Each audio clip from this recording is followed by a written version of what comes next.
दोस्तों आज जिस स्टॉक की चर्चा मैं आपके सामने करने वाला हूं उस स्टॉक का नाम आपको आपकी स्क्रीन में दिख रहा होगा। स्टॉक का नाम है सर्वेश्वर फूड लिमिटेड।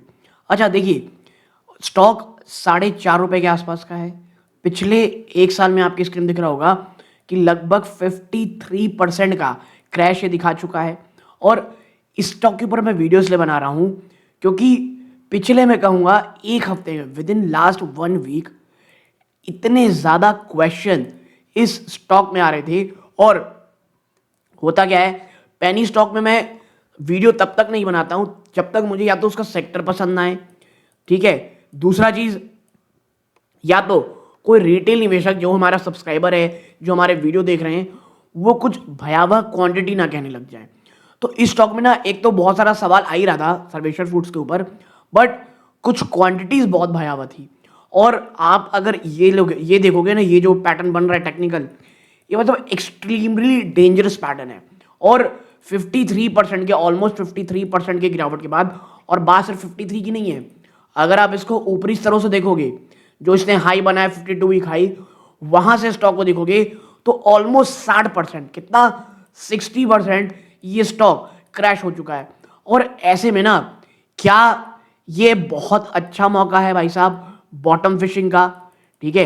अच्छा, कई लोग पूछते हैं बॉटम फिशिंग होते क्या। देखो, बॉटम फिशिंग ये कहा जाता है आम भाषा में, जो स्टॉक बहुत ज़्यादा क्रैश हो चुका हो और आपका विजन थोड़ा लंबे समय का है और आप ऐसे वैल्यूएबल स्टॉक को निचले स्तरों में खरीदना चाहते हो, और या कुछ एक्सट्रीमली मैं कहूँगा डेंजरस या अपना रिस्क एपेटाइट बढ़ा करके उस स्टॉक को आप कह सकते हैं एक्यूमुलेट करना चाहते हो निचले स्तरों पे, तो वो स्टॉक को आप बॉटम फिशिंग कह सकते हो। या आप ये सोच रहे हो कि अभी देखो, चलो कोई बात नहीं, स्टॉक ₹4.5 का है, मैं एक काम करता हूँ अपने पोर्टफोलियो का 1 से 2% इस स्टॉक में छोड़ देता हूँ, ठीक है। उसके बाद स्टॉक अच्छा किया, आप 2% भी कह रहे हो, ऑलमोस्ट आप मान के चल रहे हो कि भाई मैं ₹8,000 इसमें लगा लेता हूँ, ठीक है, 8 से 10,000 रुपये लगाऊंगा। अगर स्टॉक ऊपर गया ठीक, अगर खत्म ही हो गया पूरा तो भी 10,000 रुपये क्या ही हो जाएगा। अगर ये सोच है आपकी, तो क्या इस स्टॉक में आगे चैलेंजेस हैं, क्या प्रोज है, क्या पॉजिटिविटी भी स्टॉक में दिख रही है, इस पर चर्चा करूंगा। तो इस स्टॉक के ऊपर कई बार ये सवाल आते हैं कि भाई क्यों मेरा टाइम वेस्ट कर रहे हो आप, क्यों स्टॉक में चर्चा कर रहे हो। मैं हमेशा कहता हूँ हर एक व्यूअर को कैटर करना पड़ता है, और वो निवेशक जो सवाल ऐसे स्टॉक्स में पूछते हैं ना, जिनकी चर्चा कोई ना कर रहा हो, जो ऑथेंटिक आप ये कह सकते हैं जानकारी ना मिल रही हो, तो इस स्टॉक पे वीडियो बनाना मुझे ज़्यादा अच्छा लगता है। तो आप भी ऐसे स्टॉक जिसकी जानकारी आपको ना मिल रही हो, जिसकी चर्चा वीडियोस में ना की जा रही हो, उसकी जस्ट जानकारी आपको चाहिए, डेटा बात कर रहा हूं मैं, आप यहां पे बताइएगा, मैं आपके सामने लाने की कोशिश करूंगा। हाँ, खरीदना है बेचना है ये आपके ऊपर है, ये मैं आपके साथ चर्चा नहीं कर सकता हूं, मैं सिर्फ कंपाइल कर इन्फॉर्मेशन ला सकता हूं। तो कृपया आप अपने वित्तीय सलाहकार से सलाह जरूर लीजिएगा कोई भी खरीदारी करने से पहले, ओके। और सिर्फ इसलिए कि स्टॉक भाई साहब पेनी स्टॉक है इसलिए खरीदना है, मैं हमेशा कहता हूं भैया फिर तो आपको स्टॉक मार्केट में नहीं होना है, फिर आप जुआ ही खेल रहे हो, ठीक है। बट यहां पर हम गैम्बल नहीं, यहां पर हम बस बात करेंगे डेटा की। भाई साहब ये काम क्या करती है सबसे पहले, और मुझे ना ये सेक्टर पसंद आया, ये एग्रो प्रोसेसिंग और एफएमसीजी कंपनी में है, स्पेसिफिकली राइस इंडस्ट्री में। और भाई मैं छत्तीसगढ़ी आदमी हूँ, चावल तो पसंद रहेगा ही अपने को, ठीक है। बट देखो थोड़ा टू बी आप थोड़ा सीरियस होकर बात करते हैं। Broad sector, consumer, non cyclical और कंज्यूमर स्टेबल। देखो इस सेक्टर में इंक्लूड है कंपनीज जो प्रोड्यूस और बेचती हैं इसेंशियल गुड्स, जैसे फूड, जो जनरली रेसिस्ट होते हैं इकोनॉमिक स्लो डाउन टर्न में। भैया आदमी खाना तो खाएगा ना, भले कम खा ले बहुत गर्मी में, बट खाना तो पड़ेगा, तो ये नॉन साइक्लिक हो जाता है। लेकिन जो मेन इंडस्ट्री है वो है एग्रो प्रोसेसिंग और फूड प्रोडक्ट। इनका जो कोर बिजनेस है ये प्रोसेसिंग है, मैन्युफैक्चरिंग है, बासमती और नॉन बासमती दोनों राइस। ये primarily activate code as per एमसीएज, rice milling, manufacture of grain mill product, ठीक है। तो बासमती और नॉन बासमती किस्म की कंपनी काम करती है। ये तो हो गया अच्छे से सेक्टर में। फिर niche brand focus organic FMCG company एक बहुत ही सिग्निफिकेंट और ग्रोइंग फोकस है प्रीमियम और ऑर्गेनिक फूड प्रोडक्ट में, जैसे राइस, सीरियल, पल्सेस।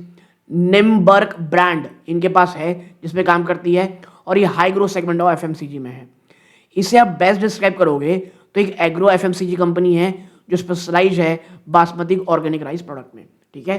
देखो मैं सेक्टर इसलिए ज़्यादा मेहनत कर रहा हूँ क्योंकि एक बार आपको समझ में आ गया कि किस सेक्टर में है, तो बहुत सारे लोग ना स्टॉक को ऑलरेडी या तो बहुत अच्छा पसंद करने लगते हैं या सीधा छोड़ देते हैं। और स्टॉक मार्केट में सबसे ईजी जवाब ये रहता है, अगर समझ में आ रहा है बिजनेस सेक्टर तभी अंदर घुसो, वरना दूर रहो। फिर आते हैं आगे और बात करते हैं कि भैया गिर क्यों रहा है। तो जो मार्केट का रिएक्शन रहा ना कंपनी के फाइनेंशियल रिजल्ट में, वो अक्सर क्यों बढ़ता है, बहुत सारे कॉम्बिनेशन फैक्टर से। और सिर्फ इसलिए नहीं कि टॉप लाइन नंबर ऐसा है, रेवेन्यू और नेट प्रॉफिट। बात करें सर्वेश्वर फूड की, तो जो शेयर प्राइस है उसमें जो गिरावट आपको देखने को मिल रही है, ये लिंक है किससे, डीपर फंडामेंटल और टेक्निकल कंसर्न से, पर्टिकुलरली वैल्यूएशन और फाइनेंशियल हेल्थ इंडिकेटर। बात करें फंडामेंटल कंसर्न की, जो सबसे बड़ा कंसर्न है, मिक्स रिजल्ट और फाइनेंशियल हेल्थ अच्छी नहीं लग रही। देखो वाइल जो रिसेंट क्वार्टर रिजल्ट हैं वो कहीं ना कहीं रेवेन्यू यानी टॉप लाइन में बढ़ोतरी दिखा रहे हैं और नेट प्रॉफिट में, एग्जांपल जो Q2 का नंबर आया 23.4% जंप था year on year revenue growth में और 1.1% का जंप था नेट प्रॉफिट ग्रोथ में। और जो डीपर लेकिन जो फाइनेंशियल मैट्रिक्स हैं ये रेड फ्लैग लगातार बढ़ा रहे हैं इन्वेस्टर्स के लिए। वो क्या है, देखिए सबसे पहला है डेट लेवल, और ये मैं कहूँगा सबसे बड़ा कंसर्न है। कंपनी का जो हाई डेट है ना, और ये बहुत बड़ी प्रॉब्लम है, debt to EBITDA ratio 6.17 times है रिसेंट रिपोर्ट में। और आपको एग्जांपल के लिए बता दूं, अगर एक अच्छी कंपनी को आप देखते हो फंडामेंटली स्ट्रांग, तो आप ये पाते हो अगर उसका डेट इक्विटी लेवल 1 या उससे कम है तभी वो अच्छी कंपनी कहा जाती है, और या तो 6 से भी ऊपर है। और जो क्या कंसर्न पैदा कर रहा है, क्या कंपनी अपने जो कर्जे हैं उसे ठीक से मैनेज कर पाएगी, स्पेशली जो लगातार इंटरेस्ट रेट बढ़ रहा है उस एनवायरमेंट में। और जो कर्जे का प्रेशर है वो अब पॉजिटिव ग्रोथ जो हमको देखने को मिल रही है ना, उसको भी आप कह सकते हैं ओवरशैडो कर रहा है। फिर ऑपरेटिंग मार्जिन, जो ऑपरेटिंग प्रॉफिट है और एबिटा है, earning before interest tax addition amortisation margin, वो कहीं ना कहीं दबते यानी कमजोर होते हमको दिखाई दे रहे हैं। एग्जाम्पल की बात करोगे तो जो Q2 26 में हमने देखा decline in operating profit year on year, example 23.9% का जंप था एक रिपोर्ट मैट्रिक में, और एबिटा मार्जिन कम होकर के ऑलमोस्ट 5.19% हो गए डिस्पाइट, क्योंकि हमने ऊपर देखा कि भैया रेवेन्यू में तो बड़ा जंप था। जो ये क्या सजेस्ट कर रहा है कि जो कच्चा माल है ना उसका कॉस्ट जो है, या जिस तरह से पूरी तरह ऑपरेशन हो रहा है, काम हो रहा है, वो बहुत तेजी से बढ़ रहे हैं। किसकी बजाय जो प्राइसिंग पावर है कंपनी, यानी कंपनी जो कंज्यूमर को अपना प्राइस दे पा रही है बेचने के लिए, वो बहुत कम है जब तक कि प्रोडक्ट बन रहा है। फिर अब देखिए 4.5 रुपए रहा है लेकिन high valuation, even at low price जो स्टॉक है ना उसे आप कंसिडर कर सकते हो एक highly valued compare to its earning. और एक हाई पी आप कह सकते हैं रेशियो देखोगे जो लगभग 18 से 50 टाइम है। रिसेंट रिपोर्टिंग अगर आप देखोगे वो क्या दिखाता है कि भैया depending on the metric use the market source suggest करता है कंपनी फ्यूचर ग्रोथ वो बहुत हाई है और वो ऑलरेडी फैक्टर्ड इन है।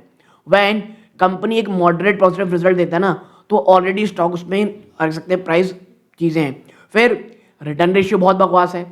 कंपनी ने नोट किया है कि एक low return on equity ratio over last 3 सालों में ये लगभग 3.89 से 10.5% है। और ये क्या दिखाता है, एक इनएफिशिएंसी जनरेटिंग प्रॉफिट और शेयर होल्डिंग कैपिटल को। ठीक है ना, अब आगे बढ़ने से पहले दोस्तों आपकी स्क्रीन में दिख रहा होगा मात्र 16.5% ऐसे व्यूअर दोस्तों जो हमारा वीडियो ने चैनल सब्सक्राइब कर रखे हैं। आपका धन्यवाद कि आप हमारी इस जर्नी में भले ही धीरे लेकिन धीरे धीरे बढ़ती हुई जर्नी में हमारे साथ हैं। और अगर आप इन 83.6% में से हैं आपका भी धन्यवाद। बट प्लीज़ गाइस आप चैनल को जरूर सब्सक्राइब कीजिए। आप अभी तक सब्सक्राइब नहीं किए हुए हैं, पहली बार वीडियो देख रहे हैं, तो अगर आप उस लाल बटन दबाएंगे हमारे चैनल की ग्रोथ होगी, हमें बहुत मोटिवेशन मिलेगा दोस्तों। और एक चीज़ बता दूं मैं आपको किसी अन्य स्टॉक पर चर्चा करानी हो उसका नाम भी कमेंट बॉक्स में बताइएगा। थोड़ा समय लगेगा लेकिन मैं उस स्टॉक के ऊपर वीडियो बनाने की कोशिश जरूर करूंगा। ओके, सो प्लीज़ इस वीडियो को ज़्यादा से ज़्यादा शेयर करें, इसको लाइक करें और आप हाई बटन जरूर दबाइएगा। नाउ अब बढ़ते हैं आगे। अब आगे देखेंगे आप कि टेक्निकल और मार्केट सेंटिमेंट फैक्टर। देखो एक ब्रॉडर मार्केट अंडर परफॉर्मेंस चल रही है, स्टॉक ये बड़ी मात्रा में अंडर परफॉर्म किया है सेंसेक्स और अपने सेक्टर पीयर में पिछले 1 साल में। और ये क्या दिखा रहा है, एक सस्टेन वीकनेस जो एक बेयरिश सेंटिमेंट पैदा कर रही है, जहां पर इन्वेस्टर कोई भी रैली में स्टॉक को सीधा सेल कर दे रहा है। और ये कब हो रहा है, भले ही रिजल्ट अच्छे आ रहे हो। फिर हर एक मूविंग एवरेज के नीचे स्टॉक ट्रेड कर रहा है। स्टॉक हर एक मूविंग एवरेज नीचे ट्रेड कर रहा है, 5 डे, 20 डे, 50, 100 और इवन 200 डे। और ये क्लासिक टेक्निकल साइन है स्ट्रॉन्ग डाउनवर्ड का। इसके साथ साथ प्रमोटर ने भी स्टेक कम किया है और कुछ रिपोर्ट ये दिखा रही हैं कि जो प्रमोटर की होल्डिंग है वो कम हुई है पिछले कुछ रिसेंट क्वार्टर में, विच कैन बी, लोगों को लग रहा है भैया ये ना बहुत नेगेटिव हो सकता है। ठीक है, तो ये आप देख रहे हैं कि नेगेटिव सेंटिमेंट साथ साथ देखने को मिल रहा है। और last but not the least, आपको समझना पड़ेगा पेनी स्टॉक के साथ प्रॉब्लम क्या होती है कि एक बार उसमें नेगेटिविटी शुरू हुई ना तो बहुत भयानक किस्म की होती है। ठीक है, और आप यहां देख रहे होंगे एज अ मैक्रो कैप या पेनी स्टॉक ये ऑलरेडी इनहेरिटली बहुत वॉलेटाइल होते हैं और अक्सर यहाँ स्पेक्युलेटिव ट्रेडिंग बहुत ज़्यादा चलती है, जिसके कारण एक डिसप्रपोर्शनेट प्राइस मूवमेंट होता है अगर आप इसे कंपेयर करोगे फंडामेंटल से। जैसे ये देखो 500 साढ़े 500 करोड़ के आसपास की कंपनी, यानी ऑलमोस्ट माइक्रो कैप की कंपनी है, और जब बाजार में लिक्विडिटी होती है, एक्सट्रीम लिक्विडिटी, तो हर एक चीज़ आपको याद होगा, अगर मेरे पुरानी व्यूअर में हमेशा कहता था कि भाई देखो बाजार में भी लिक्विडिटी है, गधे घोड़े सब चल रहे हैं, तो उस समय स्टॉक ना अपनी क्षमता ज़्यादा चल जाते हैं। और जब मार्केट में ओवरहैंग होता है, जो अभी है, आपको दिख रहा होगा कि कहीं ना कहीं निफ्टी भले ही बहुत ऊपर है भाई साहब, लेकिन स्टॉक्स नहीं चले हैं, तो ऐसे में होता क्या है, भले ही स्टॉक आपका अच्छा हो लेकिन अंडर परफॉर्म करता है। ठीक है, तो ये तमाम चीज़ें हैं। तो मुझे ऐसा लगता है कि आपकी बहुत सी जानकारियां मैंने आपके सामने रख ली हैं। एक छोटी सी वीडियो बनानी थी, अच्छा लगा वो लाइक करें और उसका शेयर जरूर कीजिएगा। ये सूर्यकांत है, जय हिंद दोस्तों।